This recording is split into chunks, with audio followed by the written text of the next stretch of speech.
Bara vita ya kuelekea ubingwa wa ligi kuu Tanzania bara imeendelea kuwa nzito sana, hususani katika nafasi za juu katika msimamo wa ligi hiyo. Hapa tunazungumzia kwa upande wa vilabu vikubwa vitatu ambavyo vinaonekana kuwa na challenge kubwa sana. Hapa tunazungumzia Young Africans, lakini pia tunawazungumzia Simba Sports Club pamoja na Azam FC. Sasa ushindani ni mkubwa sana. Kumbuka Young Africans tayari wanaongoza ligi hiyo na wamekuwa wakifanya vizuri, na hawa ndo mabingwa wa tetezi takriban misimu minne wakifanikiwa kubeba kombe hilo. Sasa kwa upande wa Simba, wao wanaamini kwamba msimu huu unaweza ukawa msimu wao bora kwa ajili ya kwenda kutetea ubingwa huo. Hawahitaji kabisa wala hawataki kabisa kusikia Young Africans wakibeba ubingwa kwa mara ya 5 mfululizo. Ni kitu ambacho kinawakera kweli kweli kwenye baadhi ya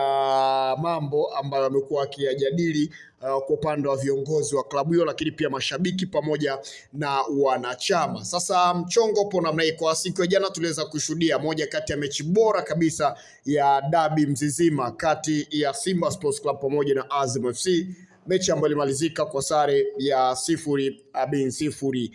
Azam FC wanapambania kukaa katika nafasi ya pili, lakini pia kwa upande wa wekundu wa Msimbazi Simba wao wanapambana kuweza kuona namna gani wanapunguza gap ya pointi dhidi ya wananchi Young Africans. Na kumbuka kwamba kwa upande wa gap ya pointi Simba kama jana wangefanikiwa kushinda mechi zao zote za viporo, basi moja kwa moja walikuwa wanatengeneza gap ya pointi moja tu pekee.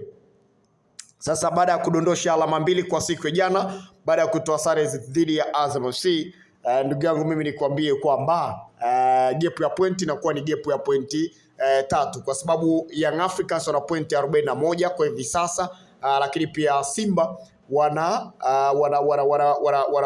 pointi 35, maana kwamba Simba wakishinda kiporo chao wanafikisha pointi 38. Simba kumbuka wamecheza mechi 16 kwenye ligi kuu Tanzania bara mpaka hivi sasa, lakini pia kwa upande wa wananchi Young Africans wamefanikiwa kucheza michezo takriban 17 mpaka hivi sasa. Ligi imekuwa na ushindani haswa, sikwambie mtu, hususan kwenye msimamo wa ligi hiyo. Tumeshuhudia pia namna ambavyo timu bora kama Singida Black Star ambao pia kwa siku ya jana wamejikuta wakichezea kichapo dhidi ya TRA United, moja kati ya matokeo ambayo yalikuwa ni magumu kwao, na hatimaye TRA United wakafukuzisha benchi la ufundi la kikosi cha Singida Black Star. Kwa hiyo alizetu wamefukuza kocha kutokana na matokeo ambayo sio mazuri, lakini matokeo ya siku ya jana dhidi ya TRA United ndio ambayo iliyofanya viongozi wakafanya maamuzi ambayo ni magumu. Lakini pia kama hiyo itoshi, kupunguza pia mishahara kwa wachezaji kwa asilimia takribani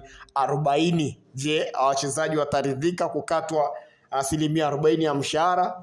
Ndugu yangu sio mchezo. Yani sasa unalipwa shilingi 100,000 alafu ikakatwa shilingi 40,000, unabakia na shilingi 60,000 kwa mwezi, ama unalipwa milioni 1 kwa mwezi alafu inakatwa shilingi 400,000. Ndugu yangu unabakiwa na shilingi 600,000. Hii imekaje kwa upande wako? Ni maumivu kiasi gani?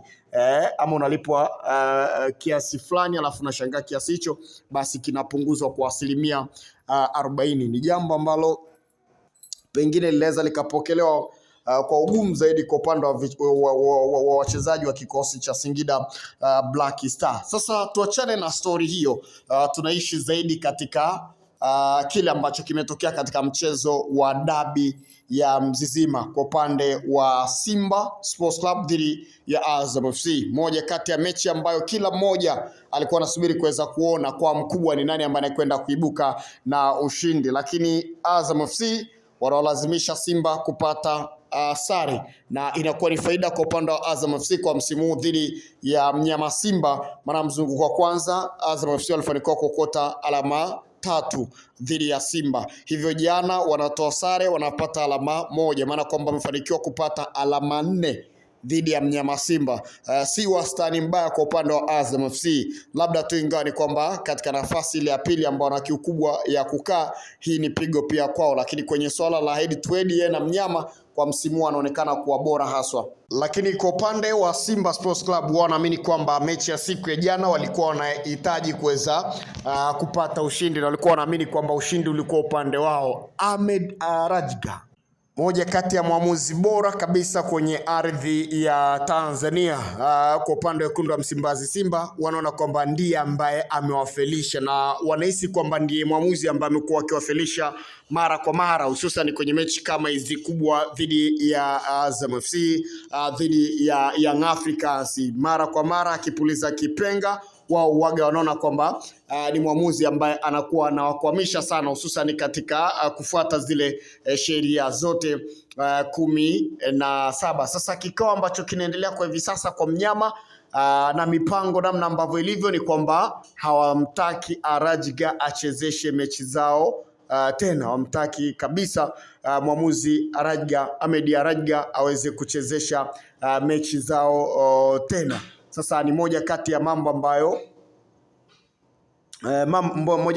ambayo kidogo yamekuwa yakizua gumzo mitaa Msimbazi, na wanahisi kama kwa upande wa mwamuzi huyu kwamba mara nyingi anapokuwa anachezesha mechi yao basi anakuwa anawahujumu, kitu ambacho wanaamini kwamba wakiendelea kukubali mwamuzi huyu akapiliza filimbi katika mechi zao basi wanaweza wakajikuta wanapoteana. Sasa kwa upande wa namna ambavyo mipango ilivyo mitaa Msimbazi, wamgomea kabisa huyu mwamuzi kwamba asipangwe kwenye mechi yoyote ile ambayo inayowahusu.